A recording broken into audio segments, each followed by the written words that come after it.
Welcome back to Jersey Matters. One of the things that seems certain that's going to happen when new Governor Phil Murphy is sworn in New Jersey is a millionaire's tax. The Democrats in the legislature have tried to get it through before, only to be stymied by Chris Christie. Now there's a new sheriff in town. Let's talk about that with Doug Stives, who is the chairman of the Dept of Accounting here at Monmouth University. Thank you, sir, for joining us once again. What does this millionaire's tax that seems like it's a fait accompli mean to New Jersey? Yeah. What it means if you make more than $1 million, or say it the other way, if you make less than $1 million, no change. But it puts a new tax bracket in. Our current top tax bracket in New Jersey, this is on income taxes, nothing to do with any other taxes, just your state income tax for what you make here in New Jersey.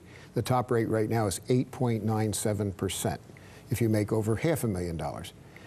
The new tax bracket, the so-called millionaire's tax, would bring in, it would be 10.75%, 10.75% if you make over $1 million. Now understand, if you make $10 million, you'd only pay the 10.75 on the last 9 million. You still get the lower rates working up to this 10. Oh, only the last 9 million, so you get, gets a bit of a break. And put that in perspective, $9 million times another 2% is what? Only $180,000 more in tax. And of course, the other kind of the corollary to this, Larry, is if under the present situation, unless Congress gets something done, which I'm not so sure they will in Washington, the additional tax you pay to New Jersey, you take as a deduction on your federal taxes. So it doesn't really cost you the whole $180,000 in my example. So it only affects the very wealthy, but that leads to the problem. If I'm making $10 million and now you're going to charge me 10.75% on my last 9 million, I might just book that moving van and get my stuff down to Florida sooner than later. Which has happened. Oh, it's happened for years. It's been happening for decades, nothing new, but it just might add a few more people to those busloads of people that are leaving. And if it adds a few more people, then that $1.3 billion expected by this tax program won't happen. Go away. In fact, the best example I can give you is a guy a couple of years ago named Dept, who was a hedge fund manager, for just a generic title on the guy. Don't know him, never worked with him. He made a couple of $1 billion back in 2014, and maybe off a year or two, but a couple of years ago. He left New Jersey. He packed up his business and his family. He's now in Florida. Now, what he told the media is, oh, I moved to Florida because it's a better business environment. Baloney. He moved out because his New Jersey tax, get this one, was $300 million. That would fund most of the school board budgets right here in Monmouth County. And you would expect that to happen again? Oh, yeah. Those type of moves? Oh, there are people on the edge waiting to see what's going to happen with the election, waiting to see what's happening in Washington, and everybody promises going to reduce property taxes and income taxes won't go up. Well, to give Phil Murphy credit, he never said that. He said, I'm not reducing property taxes. Never said it. Never said he was not going to put in this additional tax bracket. But understand, 99% of the people in the state will never be affected by this millionaire's tax. Any other taxes you see that could be affected? Oh, I think the sales tax will go back up. They joked around last year, reduced it from 7% to 6 7/8. Really, did you notice any difference? No. 1/8%. That's an insult to me as a taxpayer. But it'll be a big story if it goes back up. Oh, sure. It'll get a lot of attention. But, you know, New York is over 8%. There are other states that are over 10%. And the state of Washington has no income tax, but their state sales tax is over 10%. We'll go there. It's broken territory. You're painting a grim picture.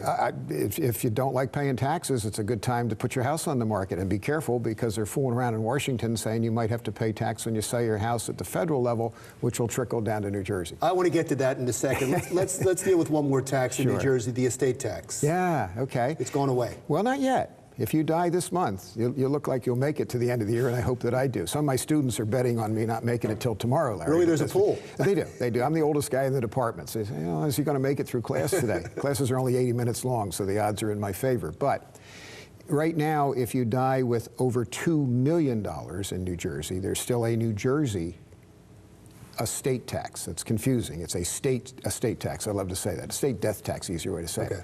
There's no federal unless you die right now with more than $5.49 million. You probably know that. As of January 1st, until there's a change, there will be no estate tax in New Jersey. Until there's a change? Until there's a change. Will there be a change? I think there will be. You're going to have, the Democrats are running the state of New Jersey, whether we like it or not, the Assembly, the Senate, and the State House. So somebody puts a bill up and says, let's put it back the way it was. Until a year ago, if you died in New Jersey with more than $675,000, you're subject to the New Jersey estate tax. And yeah, the rates top out at 16%. It's not the end of the earth, but it's significant and caused a lot of people to relocate for years and years and years because of that. So that's a lot of new taxes. And you're in accounting. It's a lot of new taxes. You also have revenue coming in from legalized marijuana, which seems like it's a slam dunk. And it's very possible we're going to have tax revenue coming in from sports betting. You add all that up, are we okay? No, because what's happening is, remember Atlantic City? I remember when they opened up Atlantic City, property taxes will go down almost nothing because we're going to generate so much revenue of Atlantic City.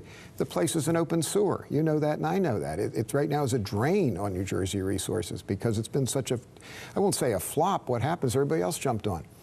I just read the other day that there's more revenue coming in through the casinos in Pennsylvania than we generate in Atlantic So City. if all that new money comes in, you don't see them funding the pension fund, you don't see Moody's turning around and saying, okay, New Jersey's okay now? Well, first of all, I don't see that much revenue because, as we've already agreed, is a lot of people who are going to be paying these additional taxes are going to run from it. They're just going to avoid it. Well, they're talking about $300 million in tax revenue from legalized marijuana. They're talking about several hundred million from sports betting. Until New York makes it legal, and Pennsylvania makes it legal, and then Delaware, then Connecticut, so it won't be unique any more than gambling. We were unique for a short time, and it did generate some revenue, but it's caused more problems than it's solved, in my opinion. I don't want to take sides on the marijuana thing, but that's not going to be problem-free, Larry. There's no way. No, I get it. Talk to anybody in law enforcement, and you'll get an earful on it. I mean, I know people argue. Some of my students hear to me say, "Doug, it's nothing worse us doing pot than you drinking scotch." I hear you, but it's on the edge. So we'll see what happens. One last thing. I know we're already out of time, but I wanted to get to you to comment on one last thing. You heard the last segment we had on the state bank. Good idea or bad idea? I don't know enough about banking to be intelligent about it, but I'm a big free market thing, so why not give it a shot? I don't like regulations, in other words. If you like a free market, the government running a bank, is that free market? Well, that's the whole, and I have to say this with my sarcasm, is if they do it, they'll probably screw it up. It won't be much of a competition, right? Thank you, sir. Appreciate you coming in. Nice to see you, as usual. Professor Doug Stives, chairman of the Department of Accounting at Monmouth University. When we come back, commemorating New Jersey's history, even when we're not very proud of it.